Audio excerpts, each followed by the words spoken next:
So kindly, instead of me asking everyone in the end to move forward, those of us who have here earlier, alhamdulillah, you came early to the masjid, why don't you take advantage, inshallah, of the closer rows so that we don't have to keep calling people towards the end. Please come forward, inshallah, fill in all the gaps.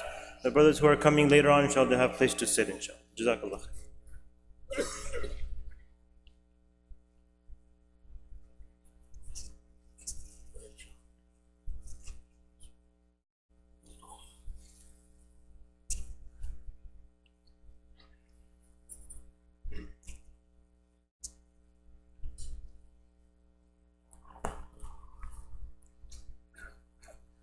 بسم الله الرحمن الرحيم اللهم صل على سيدنا ونبينا ومولانا محمد وبارك وسلم على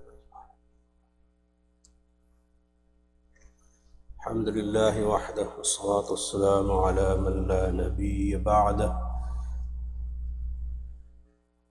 أما بعد Allah subhanahu wa ta'ala He guides us through Quran and through the Sunnah of the Rasul sallallahu alayhi wa sallam. This guidance is for every matter of ethics and morals, human behavior. Allah subhanahu wa ta'ala has not left the guidance to the imagination of people. أَيَحْسَبُ الْإِنسَانُ أَن يُتْرَكَ سُدًى. Allah subhanahu wa ta'ala, through His fadl, has guided man towards virtue and goodness, kindness, and good deeds. Sometimes through the aql, the brain, the rationale, and sometimes supplementary, complementary, and prescriptive in wahi. Wahi comes as a prescription for human beings to amend or change or reform or refine their ideas of virtue and moral conduct and so on. This is the understanding we have from the Quran and Sunnah. What we say is almost always from the Quran and Sunnah. The little knowledge we have is from the Quran and Sunnah. We don't speculate about matters where the Quran and Sunnah has not guided us. Having said that, there's so much hidayah and guidance in the Quran and Sunnah with the Prophet ﷺ leaving the world that guidance is enough for all of mankind and for all times. That guidance is not lacking, so that Muslims say we live in a different world, we live in a different age, and therefore we need other ideas or other theories, or we need a different understanding of values, and so on. So this is a very necessary, I believe, conversation that we should have amongst each other, and more so with our children. Our children are guided by what happens in school. Those of you who have your children in public school, they have rules and regulations, and they have policies, and they have guidelines that are enforced in the school throughout the day and throughout the year. And the children are obviously influenced by those guidelines. For a Muslim who's sending his children to public school, or even a Muslim school, or college or university, where the guidelines become much more vague and broader, much more free, much more liberal, and much more independent of sources of guidance. That is just the culture of how people live here in this country, in this civilization, and now, I dare say, even throughout some Muslim countries. Muslims don't see the need to be guided by the Quran and Sunnah because they think the human mind is enough, experimentation is enough, experience is enough, and whatever models of law that they use to run and govern their countries, that is enough. We say that that is not enough.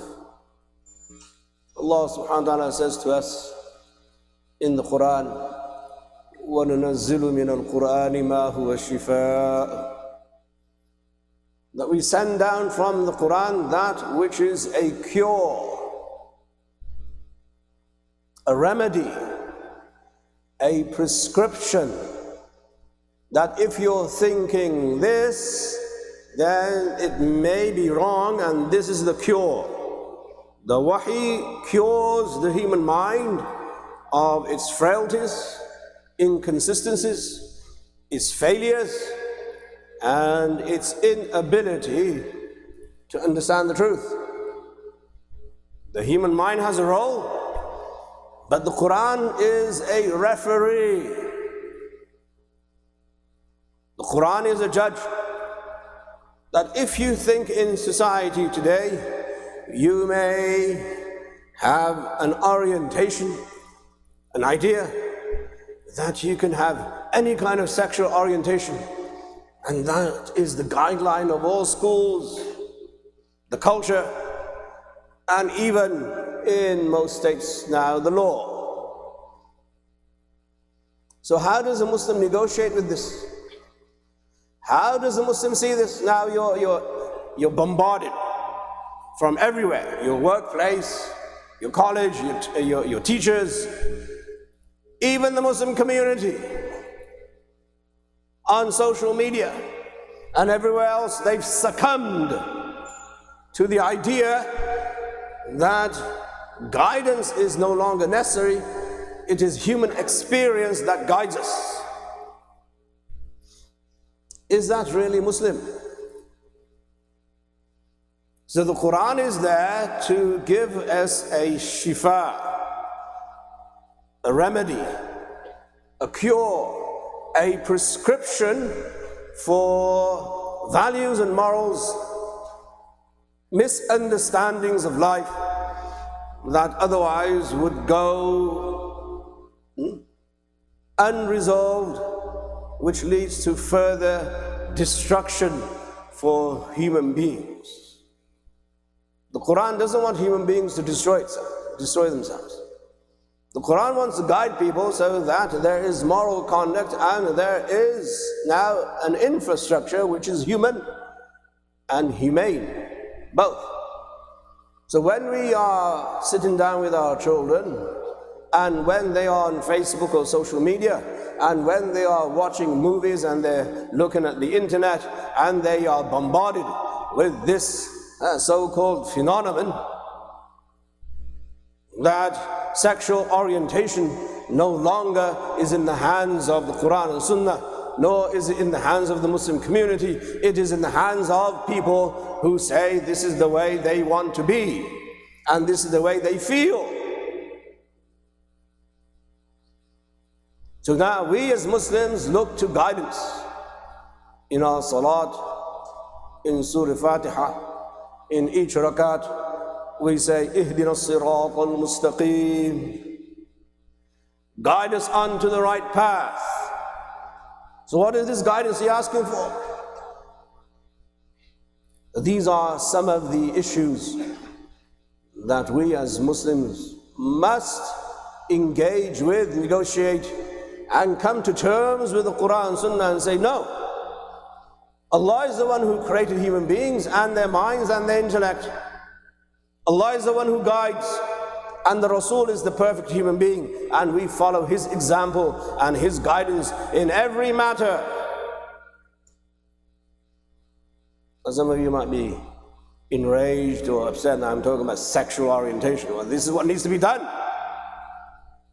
How long can you now just shove these things under the rug and say it doesn't affect you? Because God forbid, if it affects you and your family, you're done. You won't be able to sleep at night. That's why these issues that are mainstream American issues are now impacting mainstream Muslim issues. We're part of the ethos. As I mentioned before, we have integrated with the community at large. All the problems we have in mainstream America are the same problems we have in mainstream Muslim communities. All of them.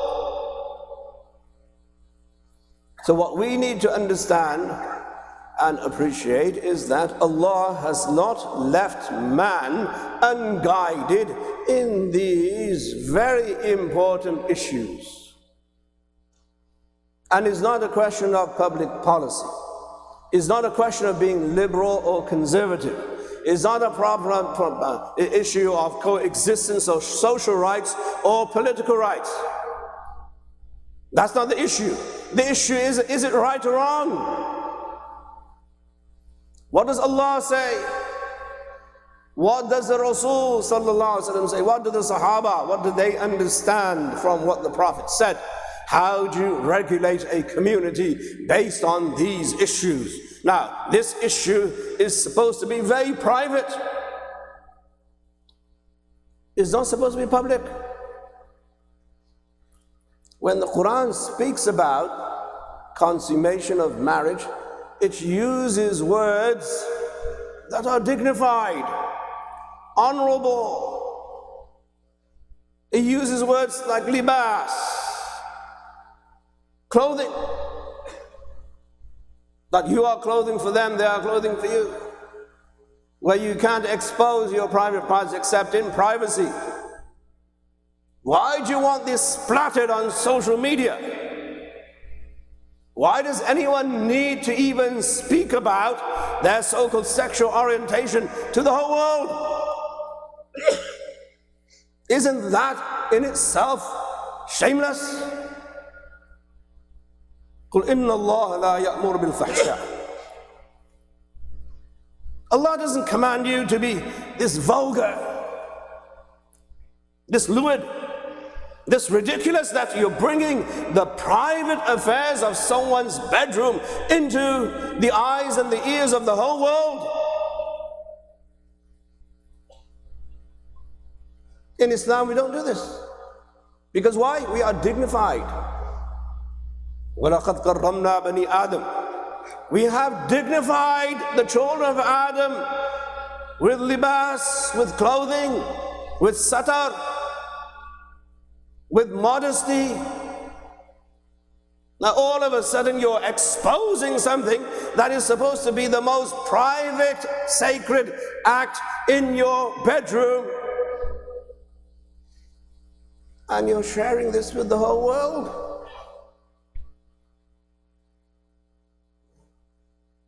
This has to be the insinuation of the devil. Now, unfortunately, since it's become a mainstream issue, we have to talk about it.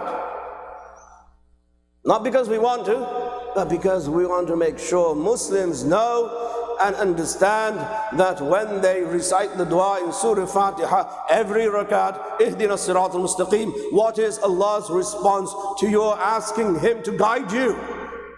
Ask Him to guide you on this issue. And that guidance is in the Quran. And whether everybody in the world, on the planet, disagrees with that guidance, a Muslim should say, I don't care. Why? Because I'm going to follow Wahy. I'm going to follow the Rasul sallallahu alaihi wasallam. This is about my salvation after I die. This is not about being cool. This is not being about socially correct or politically correct. We don't condone anyone to do anything against the law of the land. That's a different issue. What we do say is that Muslims must think through everything that comes into their homes. Everything.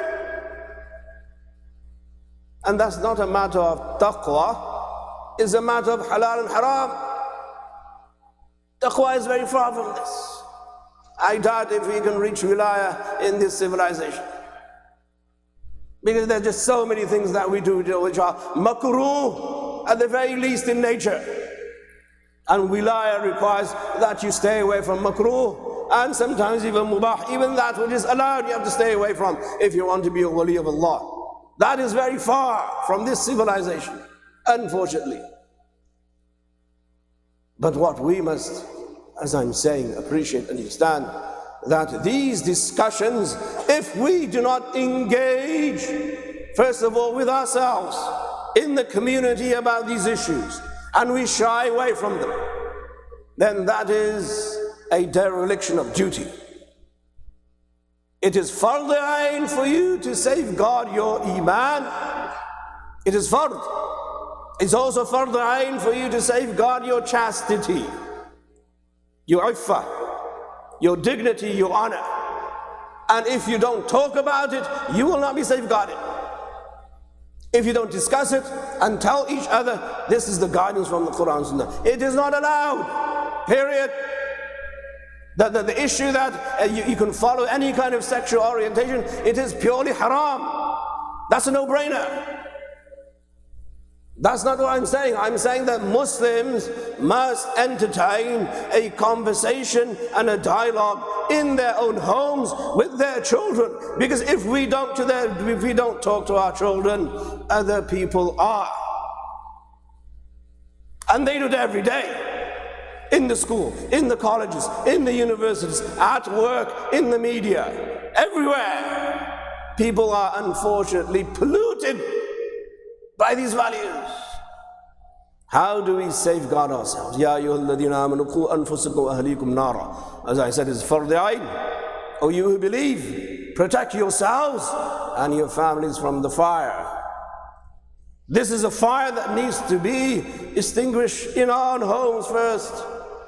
That makes sure no child of ours is going that way, inclined towards that way, justifying that position. That's our duty as a parent, as is our duty to feed them, to clothe them, to pay for their bills, to pay for their whatever, college education, if you call that fard. Whatever you say. But this is also a duty. We cannot neglect this in the name of say we go partying Friday and Saturday and Sunday and that the community will take care of it. No, the community doesn't take care of it. You, as the breadwinner, as the parent, and as the leader of the house, you have to take care of it. Don't leave it to the masjid. Don't leave it to the seminars. Don't leave it to lectures. You do it as your responsibility. But before you do it, you must understand what is the guidance. So you must learn what is halal and what is haram. For you to think, for you to value as a value, and for you to accept and acknowledge as something that Islam allows or doesn't allow. This is our duty. No one else is going to come and do this for us. Every single individual in every household must do this. The community should do its share, no doubt. The Masjid do their share. They have these programs. On the whole, mashallah. The community has programs on the whole. But more than that, it is up to the individual Muslim who comes for Jumu'ah, seeking Allah's fadl, and more than that, seeking Allah's guidance. This is hidayah. So when we are reciting Surah Fatiha, Ihdina as-sirat al-mustaqim, sirat al-ladhina an'amta alayhim, there are two paths. Very distinct, the Quran says, a path of those whom Allah has favored. And there's another path. So don't say that it doesn't matter which path you follow, every path leads to God. That is nonsense. Every path doesn't lead to God. There's a path that leads to Allah through Jannah, and there's a path that doesn't lead to Allah through Jahannam. Two very distinct paths of thinking, evaluating what is the Islamic principle in this issue that must be identified. And you must seek the knowledge for that. If you don't know, if you know, then educate people, inform people in your household, speak to your children. They have this campaign in the country now, and they create a problem and they solve it. It's called drugs. And then all the ads is speak to your children. Just speak to your children. So why do you create the problem in the first place? Speak to your children. Muslims have always spoken to their children. The Quran says through Luqman, وَلَقَدْ آتَيْنَا لُقْمَانَ الْحِكْمَةَ أَنِ اشْكُرِ اللَّهَ وَإِذْ قَالَ لُقْمَانُ لِابْنِهِ وَهُوَ يَعِظُهُ. The hikmah, the wisdom of Luqman is that he gave nasiha to his child. And that's what the problem is. Today we think our children in schools and colleges, they don't need our guidance. And Luqman says, I'm going to give you, my son, a lecture. The parent has to give children a lecture. That is the wisdom of Luqman. It doesn't matter how brilliant they become in their fields, they are still your children. You are still the parent. You are still responsible for them and for their salvation. You must do this. So there are just so many issues in this community, in this culture, in this civilization that need to be addressed, but you address them one by one. If you don't address them, that is a dereliction of duty. You will be held guilty on the day of judgment. And trust me, that you didn't do your job to raise your children. You fed them, you clothed them, you educated them, but you did not teach them the Islamic values based on Ihdina Sirat al-Mustaqim, the right path. There is a right path and there's a wrong path. Choose the right path, you will end up in Jannah, inshallah. If you choose the other path, then only Allah knows what's going to happen to you. Allah give us all tawfiq. Ameen ya Rabbil Alameen.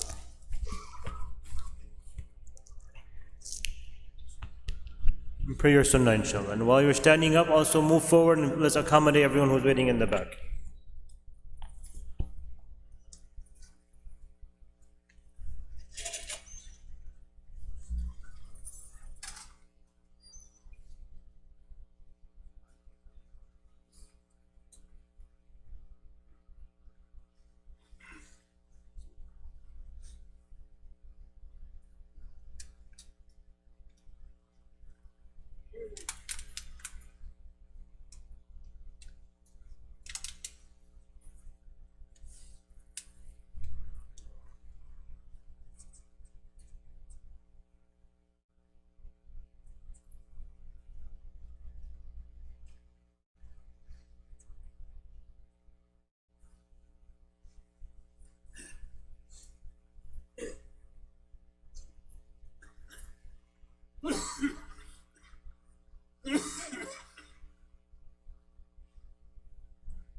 I believe if you don't find room upstairs, there's also accommodation downstairs, inshallah. If there's brothers who are waiting in the hallways in the lobby, you may also go downstairs, inshallah, for the salah.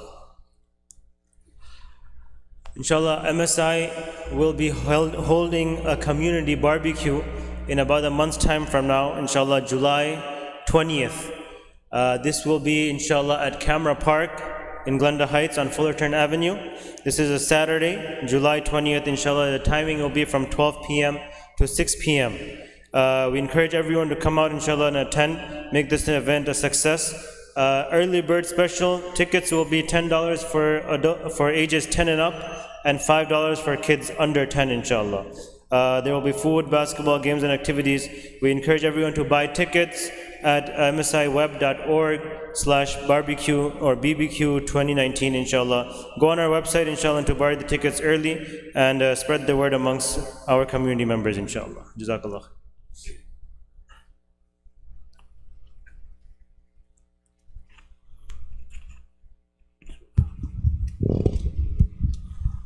Assalamu alaikum. الله أكبر الله أكبر الله أكبر الله أكبر أشهد أن لا إله إلا الله أشهد أن لا إله إلا الله